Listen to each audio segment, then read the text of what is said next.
আলাইকুম। কার কার ফেসবুক পেজে কপিরাইট বা পলিসি ইস্যু আছে আপনারা কিভাবে চেক করবেন, তো সেই ব্যাপারটা আমি আজকে আপনাদের সাথে শেয়ার করব। তো আপনারা পুরো ভিডিওটা দেখতে থাকুন এবং আপনারা পেজে যাবেন। প্রথমে পেজে যাওয়ার পর আপনারা একটু লোডিং করবেন। যাই হোক, পেজ থেকে আমরা একটু নিচে গেলাম। এই যে নিচে দেখেন হেল্প অ্যান্ড সাপোর্ট এখানে লেখা আছে। তো এখানে ক্লিক করার পর এই যে দেখছেন যে সাপোর্ট অ্যান্ড ইনবক্সে তো আমরা এখন এখানে যাব। যে যাওয়ার পর এখন দেখতেছেন যে your alerts report about others. তো আমরা রিপোর্ট অ্যাবাউট আদার্সে গেলাম, কোনো কিছু পেলাম না। ইউর অ্যালার্টসে গেলাম, তাও কোনো কিছু পেলাম না। সো তার মানে আপনার পেজটা ঠিক আছে, ভালো আছে।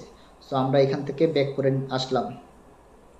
ব্যাক করে আসার পরে দিয়া তো আমি আপনাদেরকে একটু দেখাচ্ছি, আপনারা এটা দেখতে থাকুন। আস্তে আস্তে পুরো ভিডিওটা আপনারা কন্টিনিউ করুন এবং দেখতেই থাকুন আপনারা।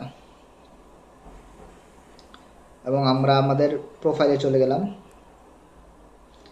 এইবার থ্রি ডটে দিলাম। এবার এখানে দেখেন যে পেজ স্ট্যাটাস, তো এখানে কিন্তু দেখা যাচ্ছে যে পেজ হ্যাজ সাম ইস্যু, অর্থাৎ এই পেজে কিছু ইস্যু আছে, বাট অন্য সব কিছু ঠিক আছে।